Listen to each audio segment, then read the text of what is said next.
Hello everyone, welcome to my new video. दोस्तों, अगर हम अपने कंट्री के प्रोटेक्शन गैप की बात करें तो as compare to developed nation या फिर हमारे आसपास की कंट्रियाँ थाईलैंड, मलेशिया, सिंगापुर, इंडोनेशिया, इन सभी के कंपैरिजन में हमारे यहाँ ये गैप काफ़ी ज़्यादा है। सिर्फ यही नहीं, अगर हम as compare to GDP sum assured की बात करें, कितना परसेंटेज है ये जीडीपी का, तो वो भी as compare to developed nation and our neighbouring countries ये नंबर भी हमारे देश में काफ़ी कम है। जीडीपी की बात करें तो हम पूरे वर्ल्ड में 5th पोजीशन पर आते हैं after US, China, Japan and Germany. लेकिन जब वहाँ पे सम अश्योर्ड की बात आती है, इंश्योरेंस की बात आती है, तो हम काफ़ी पीछे हो जाते हैं। यही बताता है कि हमारी कंट्री में इंश्योरेंस सेक्टर में अभी पेनिट्रेशन और ग्रोथ दोनों ही काफ़ी ज़्यादा बाकी है। और इस गैप को फिल करने के लिए अपार्ट फ्रॉम द एलआईसी हमारे यहाँ 3 प्राइवेट कंपनीज जो हैं वो काफ़ी ज़्यादा कंपटीशन में लगी हुई हैं। बात करें एसबीआई लाइफ की, जिसका मार्केट कैपिटलाइजेशन 1,10,000 करोड़ है, और तो वहीं दूसरी तरफ है एचडीएफसी लाइफ, जिसका मार्केट कैपिटलाइजेशन 1,19,000 करोड़ है। तो आईसीआईसीआई प्रूडेंशियल भी इस रेस में बनी हुई है, जिसका मार्केट कैपिटलाइजेशन 71,000 करोड़ के आसपास है। अगर हम एम्बेडेड वैल्यू की बात करें तो इन सभी में सबसे ज़्यादा एम्बेडेड वैल्यू निकल के आता है एसबीआई लाइफ का, जो कि लगभग 39,000 करोड़ रुपीस के आसपास है। तो दोस्तों, हमारे पास ये तीनों ही कंपनियों के क्वार्टरली नंबर आ चुके हैं, इनके फाइनेंशियल परफॉर्मेंस भी अवेलेबल हैं। तो उस बेसिस पर हम देखेंगे कि आखिर इन तीनों ही कंपनियों में विनर कौन निकल के आती है। फिलहाल अगर हम एनुअलाइज्ड प्रीमियम इक्विवेलेंट की बात करें, जो कि एसबीआई लाइफ का सबसे ज़्यादा आया है 2900 करोड़ रुपए, और ग्रोथ के मामले में भी अगर हम बात करें तो as compare to its peers इसकी ग्रोथ 80% YOY बेसिस पर निकल के आई है, जो कि सबसे ज़्यादा है।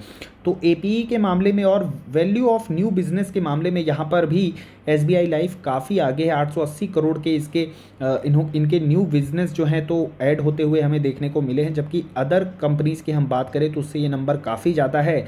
और अगर ग्रोथ की भी बात करें तो वो भी काफ़ी ज़्यादा है, 130%। और यही रीज़न है कि इन दोनों ही सेगमेंट में एसबीआई लाइफ अपने कॉम्पिटिटर्स को बीट कर रही है। तो इन दोनों ही सेगमेंट में एसबीआई लाइफ को मिलते हैं 11 पॉइंट्स। ऑल्दो यहाँ पे इन दोनों को 0 दिया गया है, लेकिन इसका मतलब ये नहीं है कि ये कंपनियों ने खराब परफॉर्मेंस किया है। अभी मैं थोड़ी देर में दिखाऊंगा हर एक सेगमेंट में जो है तो तीनों ही कंपनियों ने काफ़ी बेहतरीन परफॉर्मेंस किया है। इनफैक्ट पैट की अगर हम बात करें तो आईसीआईसीआई प्रू का 156 करोड़ रुपए का नेट प्रॉफिट निकल के जबकि पिछले साल सेम क्वार्टर में इन्होंने लॉस को पोस्ट किया था। तो आप देख सकते हैं कि इस बार तीनों ही कंपनियों का काफ़ी अच्छा परफॉर्मेंस रहा है। लेकिन जब हम तीनों का कंपैरिजन करते हैं तो कहीं ना कहीं एक बेंचमार्क सेट होता है, और उस बेंचमार्क से ही जो है तो कंपैरिजन किया जाता है। तो डेफिनेटली कोई एक कंपनी आगे होगी और कोई एक कंपनी पीछे होगी। चलिए अब बात कर लेते हैं मार्जिन की। तो मार्जिन यहाँ पे 30.4% के एसबीआई लाइफ के आए हैं, तो आईसीआईसीआई प्रू के 31% के आए हैं, तो वहीं एचडीएफसी लाइफ के 26.8% के मार्जिन रहे हैं।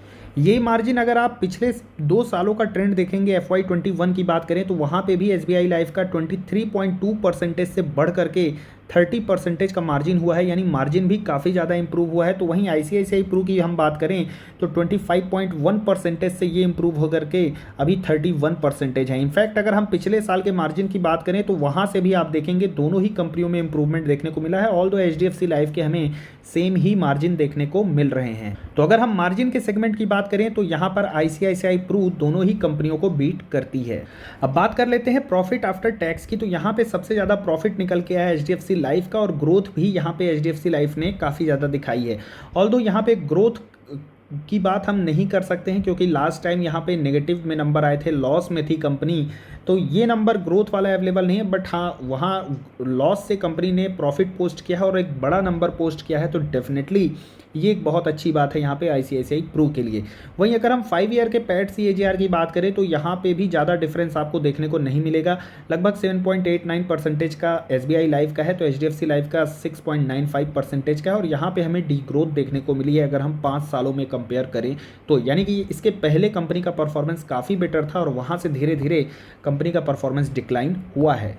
ऑल्दो एचडीएफसी लाइफ का पैट का नंबर इस बार बड़ा है, लेकिन पैट ग्रोथ की बात करें तो एसबीआई लाइफ ज़्यादा बेटर वहाँ पे परफॉर्म कर रही है। और इनफैक्ट पिछले कुछ क्वार्टर की अगर हम नंबर देखें, जैसे एचडीएफसी लाइफ ने पिछले क्वार्टर में लगभग 500 कुछ करोड़ का प्रॉफिट पोस्ट किया था, लेकिन एसबीआई लाइफ ने 600 करोड़ कुछ का प्रॉफिट पोस्ट किया था। तो पिछले ऐसे 2-3 क्वार्टर में भी आप देखेंगे तो एसबीआई लाइफ के ही वो पैट के नंबर आपको ज़्यादा बड़े देखने को मिलेंगे। तो इसलिए वहाँ पर एचडीएफसी लाइफ और बाकी को यहाँ पे 0 मिलता है, और यहाँ पे पैट ग्रोथ में एसबीआई लाइफ को मिलते हैं 1 मार्क।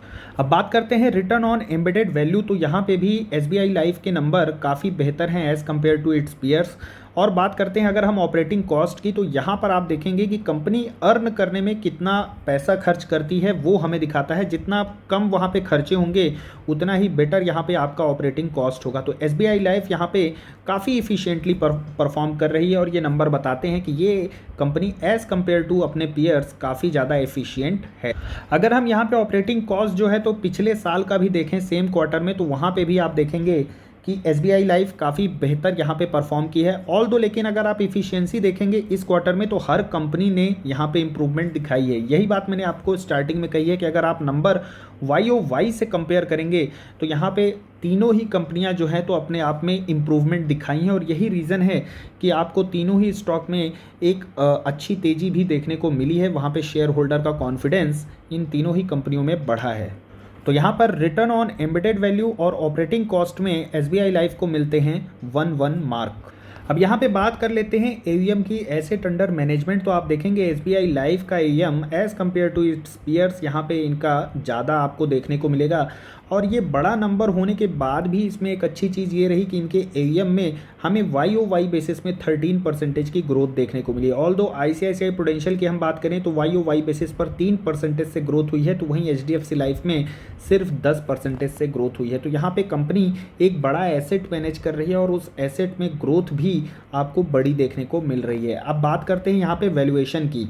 तो ऑल्दो हमने कई सारे फाइनेंशियल कीज़ को यहाँ पे कवर करने की कोशिश की है, बट वैल्यूएशन भी यहाँ पर काफ़ी ज़्यादा इंपॉर्टेंट हो जाता है।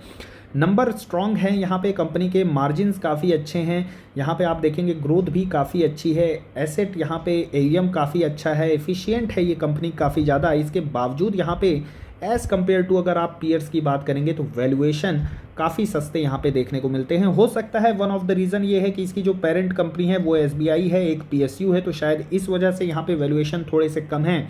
बट जो फैक्ट है वो रियलिटी है कि यहाँ पर काफ़ी अच्छी ग्रोथ और काफ़ी अच्छे नंबर होने के बावजूद कंपनी के वैल्यूएशन हमें सस्ते दिखाई पड़ रहे हैं और अट्रैक्टिव भी हैं। तो वैल्यूएशन फ्रंट पर यहाँ पर एसबीआई काफ़ी ज़्यादा अट्रैक्टिव हो जाता है अपने पीयर्स के कंपैरिजन में। अब बात करते हैं यहाँ पे मार्केट शेयर की, तो कौन सी कंपनी कितनी ज़्यादा डोमिनेंट है मार्केट में, कितनी ज़्यादा उसकी अप्रोच है। तो यहाँ पर अगर हम न्यू बिजनेस प्रीमियम के हिसाब से बात करें तो यहाँ पर आप देख सकते हैं कि एसबीआई लाइफ का मार्केट शेयर काफ़ी ज़्यादा है as compare to its peers. In fact इन दोनों कंपनियों को ऐड कर दिया जाए तो वहाँ पे मार्केट शेयर जो है तो एसबीआई लाइफ के बराबर आपको देखने को मिलेगा। तो एसबीआई लाइफ यहाँ पर अगर एलआईसी के बाद हम बात करें कोई दूसरी कंपनी इंश्योरेंस सेक्टर में जो लीडर है तो यहाँ पर आपको वो एसबीआई लाइफ देखने को मिलेगा। तो यहाँ पे लीडरशिप के हिसाब से भी देखा जाए तो एसबीआई लाइफ को ही मार्क्स मिलेंगे, और यहाँ पर अगर इन टोटल देखा जाए तो 7 आउट ऑफ 8 यहाँ पे मार्क्स आते हैं एसबीआई लाइफ के, ऑल्दो यहाँ पे 0 हैं एचडीएफसी के, और यहाँ पे 1 मार्क्स मिलते हैं आईसीआईसीआई प्रूडेंशियल को on the basis of margin. एक और पॉइंट है जिसके बारे में मैंने अभी बात नहीं की है, वो है डिस्ट्रीब्यूशन चैनल। तो यहाँ पे आप देखेंगे कि बैंकश्योरेंस की यहाँ पे अगर हम बात करें, एश्योरेंस की जो बैंक की तरफ से आता है, तो इनका जो कंट्रीब्यूशन है यहाँ पर एसबीआई बैंक की हम स्पेशली बात करेंगे क्योंकि पेरेंट कंपनी यहाँ पे एसबीआई लाइफ की एसबीआई बैंक है, तो उसका कंट्रीब्यूशन यहाँ पे 39% हमें देखने को मिलता है इनके प्रीमियम में। जबकि एचडीएफसी लाइफ और बाकी आईसीआईसीआई की बात करें तो यहाँ 65% का कंट्रीब्यूशन है, यहाँ पर 60% का कंट्रीब्यूशन है। ऑलमोस्ट मोर देन 50% का कंट्रीब्यूशन आपको अदर प्राइवेट प्लेयर्स में मिलेंगे जिनके पेरेंट कोई बैंक है, लेकिन एसबीआई लाइफ में वो कंट्रीब्यूशन आपको यहाँ पे देखने को नहीं मिल रहा है। रीज़न ये है कि प्राइवेट प्लेयर्स जो हैं काफ़ी ज़्यादा कॉम्पिटिटिव होते हैं, उनको काफ़ी ज़्यादा टारगेट दिए जाते हैं। ऑल्दो ये सिस्टम अब एसबीआई में भी शुरू हो गया है, बट यहाँ पर अभी भी काफ़ी ज़्यादा ग्रोथ बाकी है क्योंकि बैंक इंश्योरेंस का यहाँ पे अगर सपोर्ट अच्छा मिल जाता है एसबीआई लाइफ को एसबीआई की तरफ से, तो यहाँ पे इनके पेनिट्रेशन और इनकी ग्रोथ और भी ज़्यादा आपको देखने को मिल सकती है। क्योंकि अगर हम यहाँ पे इनके नेटवर्क की बात करें, एसबीआई के ब्रांचेस की मोर देन 25,000 आपको देखने को मिलेंगे। 4,000 टू 7,000 के आसपास यहाँ पे प्राइवेट बैंक्स, एचडीएफसी की हम बात करें तो उनके आपको ब्रांचेस देखने को मिलेंगे। तो ये अगर सपोर्ट यहाँ पे मिलता है तो यहाँ पे और भी ज़्यादा आपको आने वाले टाइम में ग्रोथ देखने को मिल सकती है। और देखिए यही रीज़न है, जब एलआईसी का आईपीओ आया था तब मैंने आपको बोला था कि अगर आपको लॉन्ग टर्म के लिए जाना है तो आपको जाना चाहिए वहाँ पर एसबीआई लाइफ के साथ में, क्योंकि यहाँ पे ग्रोथ का पोटेंशियल काफ़ी ज़्यादा है। अब बात करें यहाँ पे शेयर होल्डर के रिटर्न की, तो आप यहाँ पे देखेंगे कि एचडीएफसी लाइफ ने एसबीआई लाइफ से और आईसीआईसीआई प्रू से काफ़ी ज़्यादा बेटर रिटर्न यहाँ पे अपने इन्वेस्टर्स को दिए हैं। ये वो टाइम था यहाँ तक, ये मान सकते हैं आप, इन द बिगनिंग ऑफ 2021। लेकिन पिछले कुछ 1-2 सालों की अगर हम बात करें तो पूरा का पूरा एचडीएफसी ग्रुप अंडर परफॉर्म किया है। और यही रीज़न है, आप देखेंगे यहाँ पे भी एचडीएफसी का जो स्टॉक प्राइस है एचडीएफसी लाइफ का, वो काफ़ी ज़्यादा यहाँ पे स्लाइड कर गया नीचे। और आप देखेंगे कि अभी की बात करें तो अभी के टाइम में अब तक एसबीआई लाइफ के ज़्यादा बेटर रिटर्न्स हैं as compare to its peers. तो फाइनली मैं यहाँ पे कंक्लूड करना चाहूँगा, as per my study and research, तो यहाँ पे दोनों ही स्टॉक लॉन्ग टर्म के लिए काफ़ी अच्छे हैं, वैल्यूएशन भी काफ़ी अच्छी है। इनफैक्ट अगर एसबीआई लाइफ की बात करें तो वो काफ़ी अच्छे वैल्यूएशन पर है। और ग्रोथ पोटेंशियल की बात करें तो ज़्यादा बेटर मुझे अपॉर्चुनिटी, अगर दो में से किसी एक को यहाँ पे चूज़ करना होगा तो एसबीआई लाइफ को ही मैं चूज़ करूँगा। और वो ही मेरी स्टडी के हिसाब से विनर है आज की डेट में इन तीनों ही इंश्योरेंस सेक्टर की कंपनियों में। तो दोस्तों आपको क्या लगता है कौन सी कंपनी यहाँ पे आने वाले टाइम में ज़्यादा अच्छा परफॉर्म कर पाएगी? कमेंट सेक्शन में ज़रूर कमेंट करके बताएं। और कंटेंट कैसा लगा आपको? अगर अच्छा लगा हो तो वीडियो को एक लाइक करें and do not forget to subscribe our channel. Thanks for watching the video.